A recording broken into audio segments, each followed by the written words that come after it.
Another coronavirus outbreak among White House staffers. I'm Jackie Heinrich in Wilmington, Delaware. I'll have the details coming up. Plus, we are headed to campus at NEO, where the second annual Shakespeare on the Steps performance looked a bit different this year because of COVID-19. And cars of all kinds set up in the parking lot of Joplin's Golden Corral as part of the 15th annual Cruising for Veterans event. We are checking out the good times for a good cause. Meteorologist Nick Kelly has your weather. Andy Ciateco's on sports. I'm Mike Mahoney, and this is your KOAM News at 9 on Fox 14. The 4 states' most watched news starts now. Well, thanks as always for staying up late and tuning in. There is a new outbreak of coronavirus in the White House. 4 staffers for Vice President Pence will self-quarantine after testing positive this weekend. But the news isn't slowing down the final push on the campaign trail. Fox News' Jackie Heinrich has the latest on the race. Vice President Mike Pence will stay on the campaign trail despite news this weekend of 4 of his staffers testing positive for coronavirus, including his chief of staff, Mark Short. The president reacting to the news early Sunday morning. I did hear about him, and he's going to be fine, but he's quarantined. Both the vice president and the second lady have tested negative. Pence attending a rally on Sunday with more events planned over the next few days. The news comes as the pandemic is surging in new cases nationwide as well as in political relevance, with the White House's handling of the crisis thrust back into the spotlight just a few days before the election. This administration fails to take personal responsibility or responsibility in terms of leading the nation through this dangerous and deadly mass casualty event. Despite the rising numbers, the president's campaign has continued to push reopening the economy as a major priority, claiming a Biden presidency would lead to another shutdown. Biden is the shutdown candidate. The Democrats are the shutdown party. They'll shut down your freedom, and they will shut down the greatest economic comeback in the history of our country. To suggest that we're going to actually quarantine all of America, lock down our economy. No one's saying that. Well, they are. Joe Biden's saying that. Biden previously said if he's elected, he would listen to scientists in determining if the country needs to shut down again. But during the last debate, said he would shut down the virus, not shut down the country. He also said he'd be open to a potential nationwide mask mandate to help stop the spread of the virus. In Wilmington, Delaware, Jackie Heinrich, Fox News.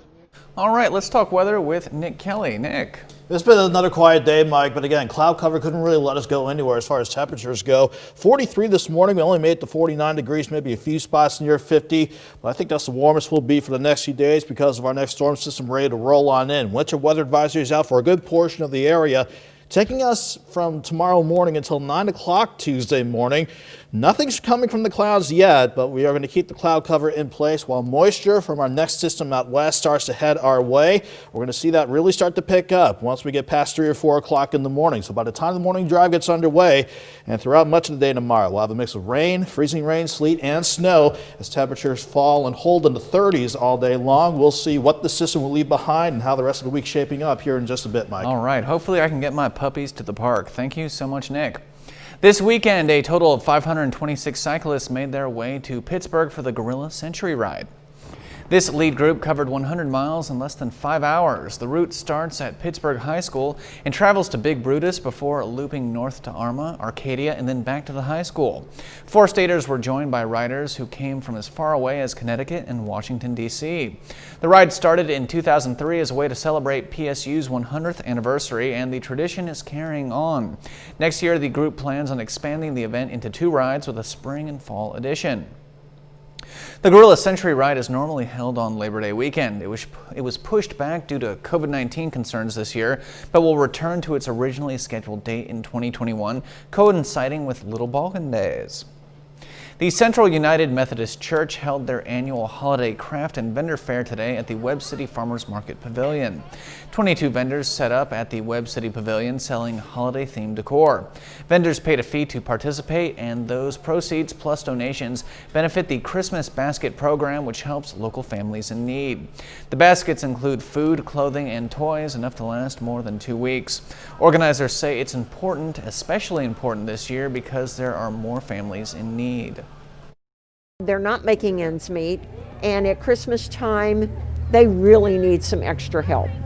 So this really benefits a lot of people in the area and the children. This is the third year the church has put on the Holiday Craft Fair. The second annual Shakespeare Steps at Northeastern Oklahoma University looked a little different this year due to COVID-19. Those in attendance wore masks and had to socially distance inside the Fine Arts Theater. The NEO Theater Experience had 15 actors performing various Shakespeare scenes from his most famous plays. The students had 15 group rehearsals over a 3-week span to bring to life 75 different characters. While performing, the actors had to wear masks as well to follow COVID-19 protocols. Actually, that kind of archives the experience a little bit. You know, we look back on it and we're like, that was the year that we wore masks to keep people safe. I think it's, you know, it's difficult that way, but there's something unique and human about it. And this was the NEO Theater Experience's first show of the season. Cars of all kinds set up in the parking lot of Golden Corral in Joplin as part of the 15th annual Cruising for Veterans event. The event is a partnership between Golden Corral in Joplin and the Car Buddies organization. The car show had raffles and even a silent auction, all for the Disabled American Veterans Organization. The yearly car show benefits local veterans and their families and raises money to help with transportation costs for medical treatments, food, and other expenses. This is our chance of giving back to them. This year especially has been so tough as years past that so many of our military veterans are struggling.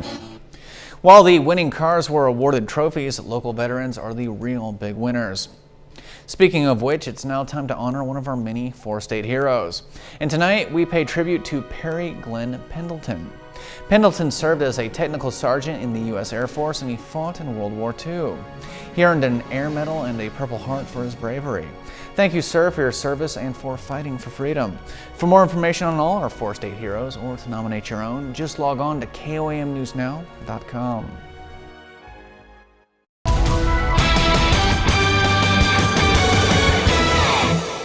We were cloudy and cool once again for today, but our focus is now turning to our next storm system ready to roll in from the west. Before we get to what's headed our way, though, there's the time-lapse of indigo sky just outside of Seneca, Missouri. Just cloudy skies, keeping temperatures from warming up at all. Very similar to what we had to put up with yesterday. After we started in the upper 30s, we only made it to the mid-40s for Joplin. And for today, just lower to middle 40s this morning and 49 degrees. That was the best that we could do. Now the big weather headline is the winter weather advisories for much of the area, anywhere in the blue, until 9 o'clock Tuesday morning. That is ahead of our next storm system ready to roll on in. We haven't seen anything underneath the clouds all day long and all evening long. That's going to change, though, as that system out to the west starts to roll on in. And as it does, temperatures, they're definitely going to turn cold, supportive for wintry weather on the way. 42, the warmest at midnight, and then we'll drop back into the upper 30s by the morning drive and mainly stay in the mid-30s around Joplin, certainly leading us to a bit of a wintry mix for some of you as we head into Monday. So let's take it back to the mess. Let's point out the storm system on the way. It's already spawning some snow in parts of Iowa, Nebraska, western Kansas, and especially out in Colorado. We saw some flakes flying around when the Chiefs were playing the Broncos earlier today. But here's the surface front in question. That's passing well to our south and west, but it's bringing in the colder air. It's what's upstairs that's going to drive our rain and wintry weather chances, especially this upper low working across Utah and Colorado. That's going to start to send energy our way during the overnight and allowing rain chances to pick up. At least we're quiet to start the overnight out. Mostly cloudy skies up top, though. Again, we'll wait until about 3 or 4 o'clock in the morning. Then we'll start to see some showers try to pop up on the Kansas and Oklahoma side, but more steady moisture rolls in by the time the morning drive gets going. For some, north and west of Chanute, that could be a mix of freezing rain, sleet, and snow, while the rest of us have rain to start Monday morning out. Then, mainly in our northwestern counties throughout much of the day, we're going to have a wintry mix while everyone else deals with rain, but everybody is going to deal with cold temperatures. We will see temperatures, again, mainly in the mid-30s throughout the course of the day, and these rain chances sticking with us, maybe some light showers, light freezing drizzle going into Tuesday morning. Then the backside of this wave tries to roll in, giving us a bit of a mix of freezing rain and rain. Then temperatures thankfully warming throughout the day and even going to the evening, switching us eventually over to all rain by the time we head into late Tuesday. Before we say goodbye to the storm system, though, we'll hold on to some rain chances as we head toward Wednesday. We'll maybe start dry in the morning, but this surface system to the south is going to be passing by, giving us one last chance for rain Wednesday and Thursday before all this clears out by the time we head toward this weekend. Now let's focus on the mountains. Snow, still keeping those relatively light and mainly in our northwestern counties. Let's say from Nevada, Pittsburgh, Independence Point north, maybe up to an inch, but the closer you get to Yates Center, that's 1 to 2 inches. And as far as ice goes, the biggie here, thankfully, not much in the way of big ice and mounts, keeping that under about 1/4 of an inch. And as far as rain goes, we could see potentially 2 to 4 inches before this all clears out by Thursday. But staying cold to 35 during the day tomorrow, 38 Tuesday, back into the 50s by midweek, and thankfully drying out for Halloween and as we roll back the clocks on Sunday. Mike? Well, thanks as always, Nick Kelly. And Nick, check this out. Massive smoke clouds hung over some Colorado areas west of Denver as wildfires continue to burn. These huge billowing plumes of smoke came out of the burning mountainsides in Granby earlier this week. Named the East Troublesome Fires, these fires are located near 2 national forests and the Rocky Mountain National Park, which is currently closed to visitors. The fires, which started October 14th, have burned 191,000 acres and were only 4% contained as of Saturday. Right after this short break, we have got the latest on the battle over the Supreme Court. With Supreme Court nominee Amy Coney Barrett getting support from Republican Senator Lisa Murkowski this weekend, it's looking like she'll be confirmed before Election Day. Details are next. With Supreme Court nominee Amy Coney Barrett getting support from Republican Senator Lisa Murkowski this weekend, it's looking like she will be confirmed before Election Day. Fox News' Mark Meredith has the latest. Senators worked throughout the weekend to move Judge Amy Coney Barrett's nomination forward, and all indications are she will be confirmed to the nation's highest court early this week. We've got here a uniquely qualified person. And the best evidence of it is you don't hear anything over there about her qualifications. Not a peep.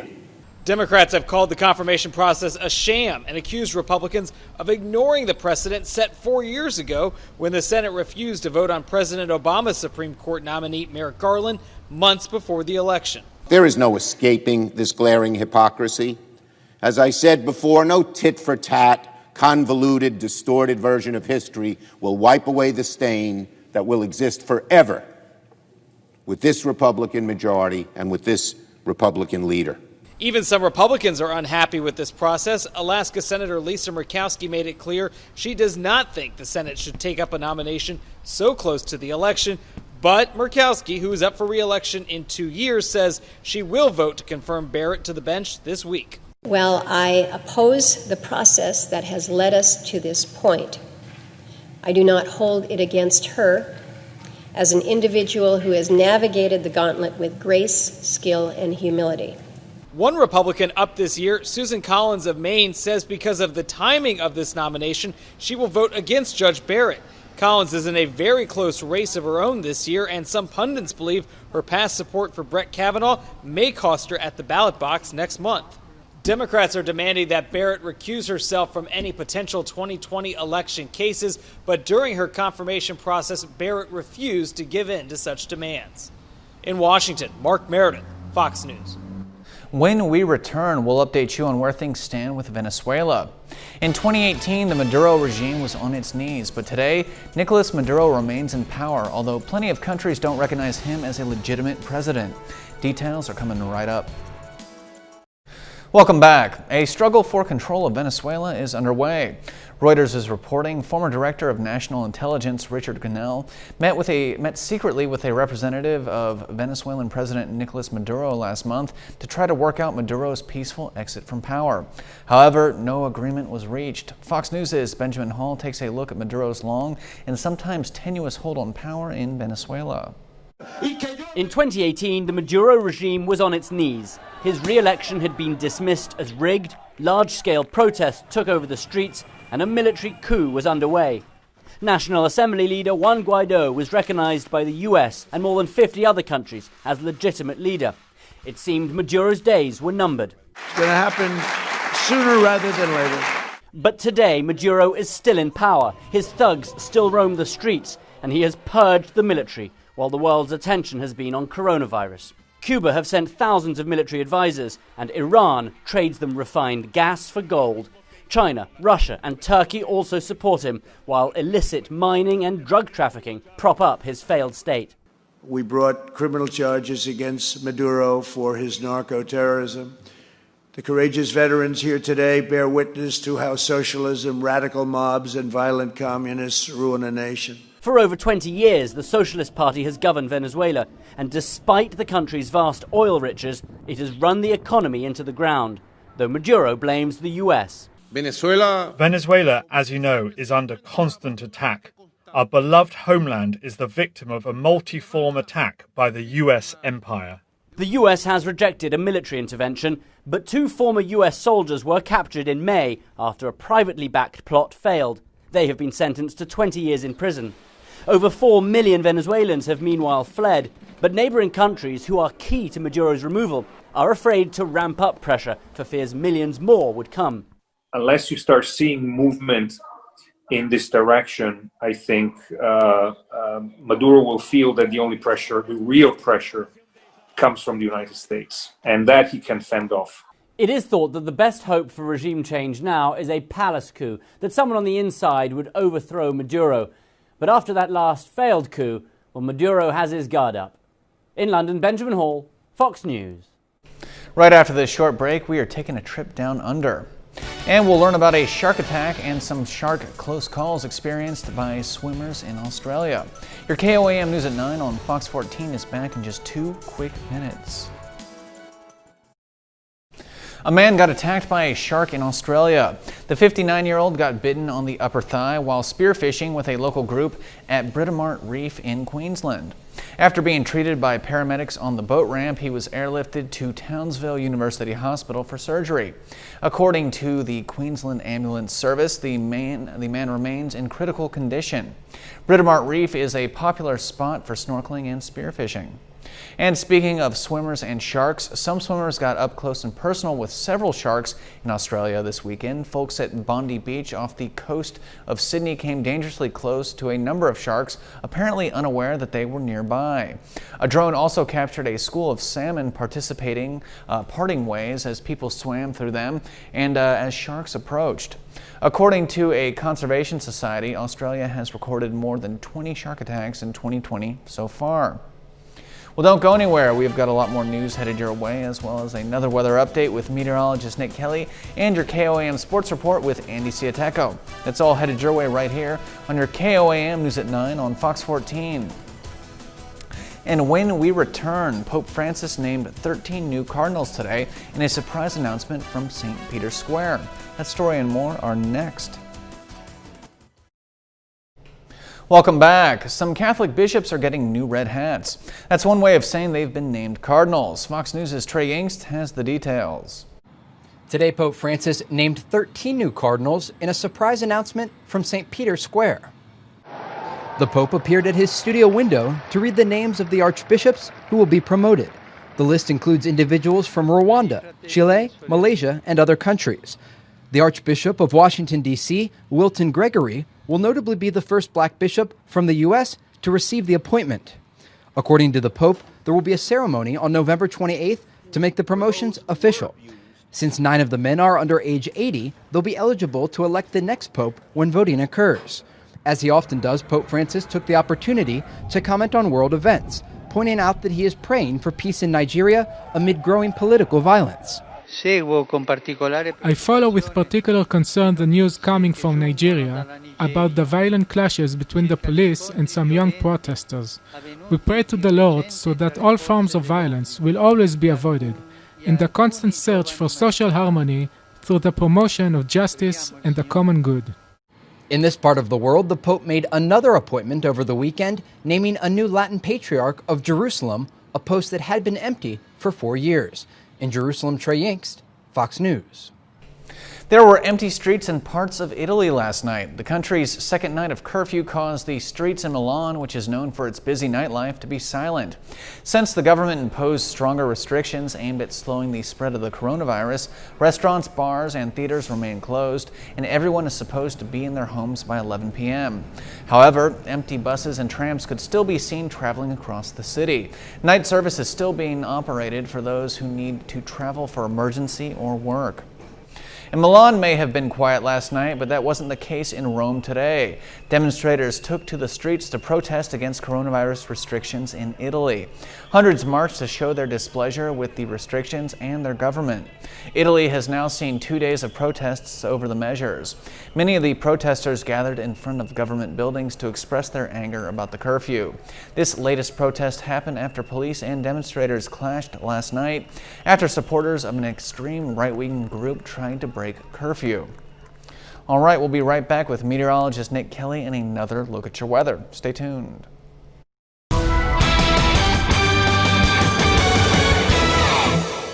We were cloudy and cool once again for today, but our focus is now turning to our next storm system ready to roll in from the west. Before we get to what's headed our way, though, there's the time-lapse of indigo sky just outside of Seneca, Missouri. Just cloudy skies, keeping temperatures from warming up at all. Very similar to what we had to put up with yesterday. After we started in the upper 30s, we only made it to the mid-40s for Joplin. And for today, just lower to middle 40s this morning and 49 degrees. That was the best that we could do. Now the big weather headline is the winter weather advisories for much of the area, anywhere in the blue, until 9 o'clock Tuesday morning. That is ahead of our next storm system ready to roll on in. We haven't seen anything underneath the clouds all day long and all evening long.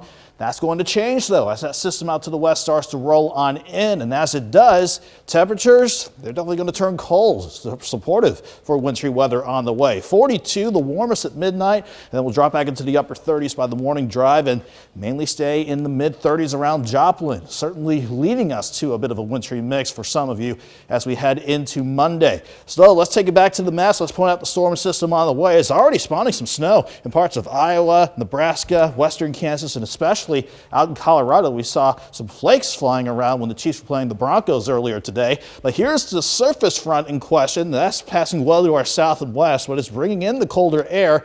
It's what's upstairs that's going to drive our rain and wintry weather chances, especially this upper low working across Utah and Colorado. That's going to start to send energy our way during the overnight and allowing rain chances to pick up. At least we're quiet to start the overnight out. Mostly cloudy skies up top, though.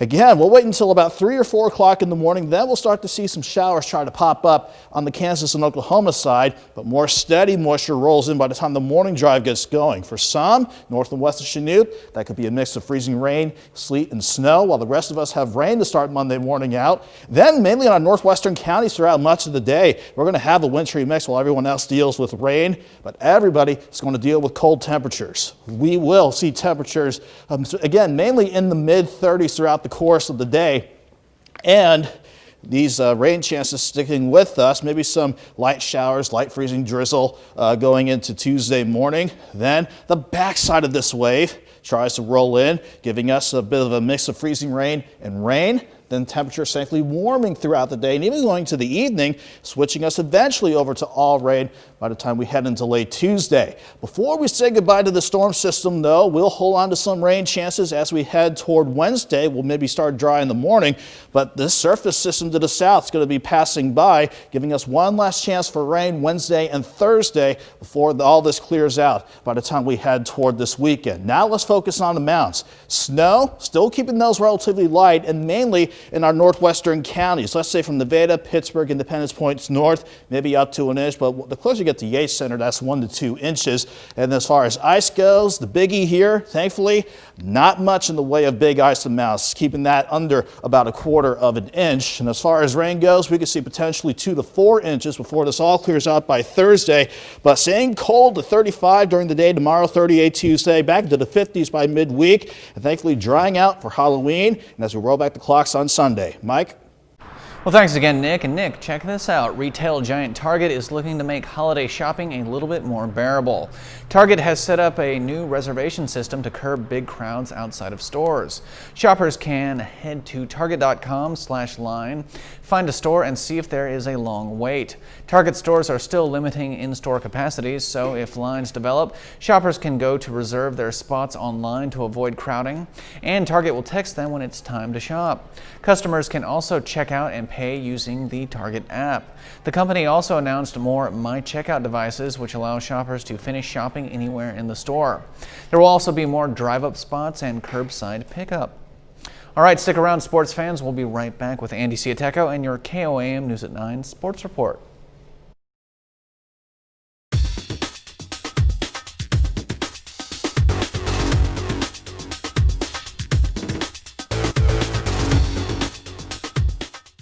Welcome back and welcome into the Toyota Sunday Night Sports Feed. The Kansas City Chiefs are on the road for the second straight week. Today, the Chiefs are visiting divisional rival Denver, and it's a snowy day in Denver. The Chiefs enter the contest with a 5-1 record. First quarter, Clyde Edwards-Helaire breaks tackles for the 11-yard touchdown. Kansas City strikes first 7-0, and in the second quarter, Chiefs just up 4. Drew Lock looking to pass. Daniel Swanson steps in front, and he takes it 50 yards to the house. Too easy there. Chiefs leading 17-6. And then later in the quarter, Byron Pringle takes the kickoff, gets through some traffic, and he's going to go the distance. Breaks off 102 yards for the return touchdown. Kansas City up 24-9 at the break. In the fourth quarter, Chiefs rolling. Lock pass is intercepted by Tyrann Mathieu. Kansas City takes over, and the ensuing Chiefs possession, Patrick Mahomes, he's going to dump it off to Tyreek Hill. And Hill's going to do his thing, stays on his feet, scores from about 10 yards out. Kansas City wins in dominating fashion, 43-16. It's nice that we'll be able to go out there and win in several different ways, and I think we kind of found our footing on that at the end of last year, and it's kind of continuing to this year. And we kind of feel the temperature of the game, offense, defense, and special teams. And obviously we want to score every drive, but it's not there, and the defense is playing like it's playing today. Don't make anything worse, and just punt and let the special teams work, and then let the defense go out there and make plays. The Chiefs will be back at home next week hosting the New York Jets. The Missouri Southern Lions, they are having practice, official basketball practice, and we met up with both the men's and women's teams to talk about how their season is going.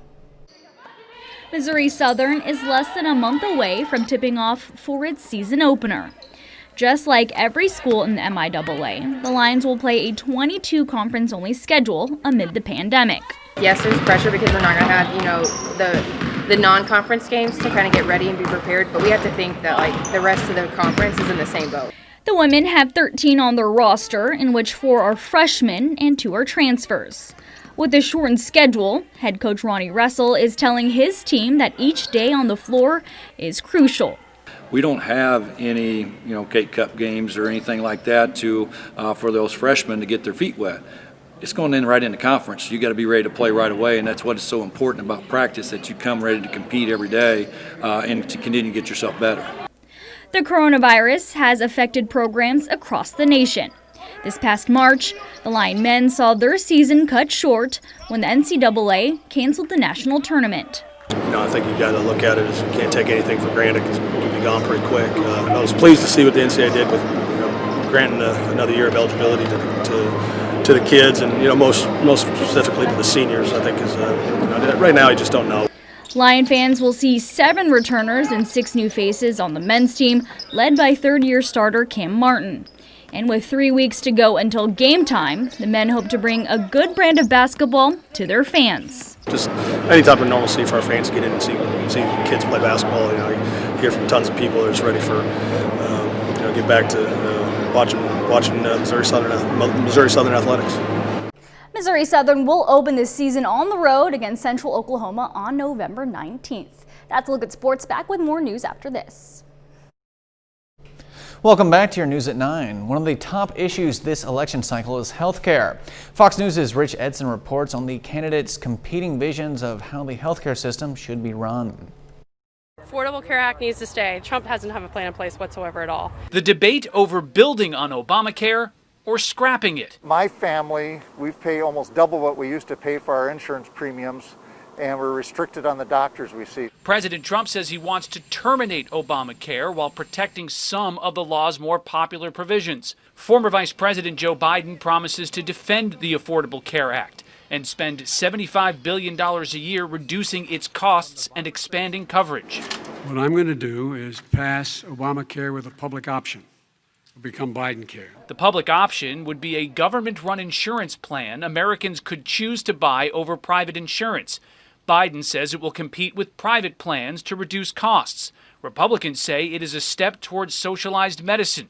Currently, Obamacare has insurance regulations, like keeping millions younger than 26 on their parents' plan and requiring companies to cover those with pre-existing conditions. We'll always protect people with pre-existing. So I'd like to terminate Obamacare, come up with a brand new, beautiful health care. Though the president has offered no details on how he'd do that. About 11 million get insurance through an Obamacare market, and the government provides subsidies to most of them.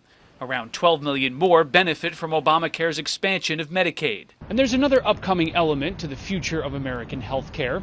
The week after the election, the Supreme Court is scheduled to hear arguments on Obamacare and could decide whether to invalidate the entire law. In Washington, Rich Edson, Fox News. Joe Biden is finding himself on the defensive over comments he's made about wanting to ban fracking in the United States. Fox News' Mark Meredith is back and taking a closer look at Biden's energy plan. He takes everything out of context. Joe Biden is defending his efforts to reshape America's oil and gas industry, but President Trump says that means job cuts. Will you remember that, Texas? Will you remember that, Pennsylvania, Oklahoma? Vice President Biden, let me give you 10 seconds to respond, and then I have... Oil and gas employs at least 335,000 Americans. Exxon alone has 70,000 people working worldwide. But Biden says change is still necessary. We have to move toward a net zero emissions. The first place to do that by the year 2035 is in energy production. By 2050, totally.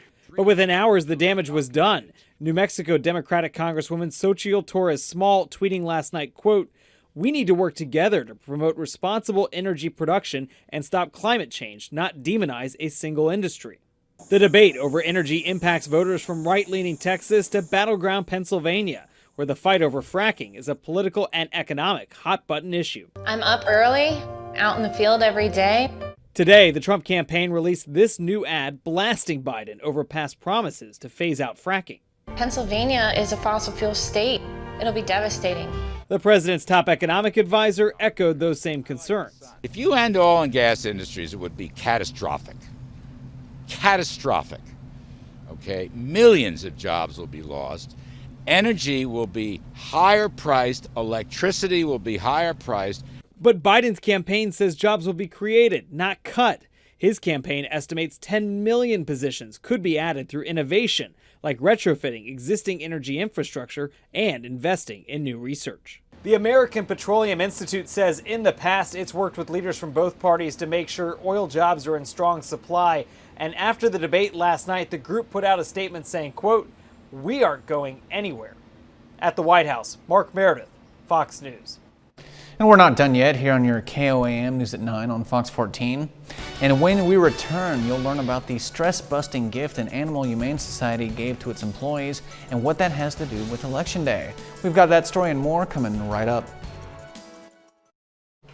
The country's biggest state by population began voting this weekend.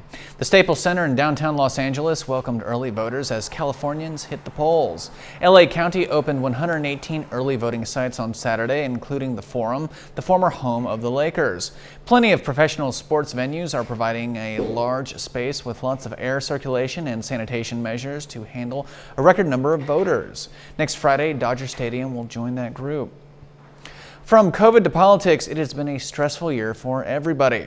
That's why an Animal Humane Society in Minnesota is doing something unusual for its employees over election week. It's giving them a full week off of work to vote, rest, and recharge their batteries. It sounds like a good idea. Fox News' Sarah Danek has that story from Golden Valley, Minnesota. If I open the door, you'll all run out, won't you? There aren't many quiet moments here at the Animal Humane Society. Those your friends down there? And those who care for the animals tell us, tired. Yeah. Things have gotten even more hectic with the pandemic. We're feeling the hit right now. Staff out sick, more demand at their medical centers, and changes with how they operate at AHS are taking their toll. Oh, you got your motor going, don't you? That stress starts to exhibit itself in a variety of ways. More people calling in, more people needing time to just take a mental break away. That got the leadership team thinking how they can best take care of their people. Started out looking at a day off and ultimately decided let's do a week of time where people can just really step back, take the time to do what they need. A full paid week off from November 2nd through the 9th. Where AHS shelters and vet centers will be closed for employees to vote, rest, and recover. A move health experts say is a step ahead. That's the first I've heard of it, and it's such a wonderful show of support for their employees. I mean, it just really shows that they care. And while many other companies are giving employees Election Day off, AHS tells us a full week off was important to do and sets a good example. I really think that other businesses, for-profit, not-for-profit, should really be thinking hard about what are the ways that we are supporting our employees who are our number one resource in our companies. And is a reminder of how important good mental health can be for our physical health too. When you're more stressed, you're more susceptible to getting viruses, like getting colds and getting, susceptible to viruses like COVID. And the Animal Humane Society could use some help from the public. They're hoping to adopt as many animals like Stanley here as they can before they take that week off. So you can come to AHS up through November 1st, and they'll be back open on November 10th. Abusive pet owners in one Mexican state could soon face jail time for their actions. The northern state of Nuevo Leon is taking some dog owners to court for alleged mistreatment of their animals. It's said to be the first legal action of its kind in the area and could set a precedent for where pet owners found guilty of abusing their animals would face up to 6 months behind bars. According to animal cruelty experts, Mexico's current animal cruelty laws are vague, rarely enforced, and carry minimal penalties. Here's a fun story to wrap the show on. Animals at Chicago's Brookfield Zoo got a tasty Halloween snack. Zoo staff treated a bunch of them to delicious pumpkins. Sloth bears, African lions, and even a 5-month-old snow leopard cub all had a pretty good time playing with their pumpkins. Some of the pumpkins were filled with other items, including bugs and meat. That's probably because a pumpkin isn't really part of a big cat's diet. All right, well, thanks so much for wrapping up your weekend with us. We'll see you next week for more KOAM News at 9 on Fox 14. And of course, stay safe out there.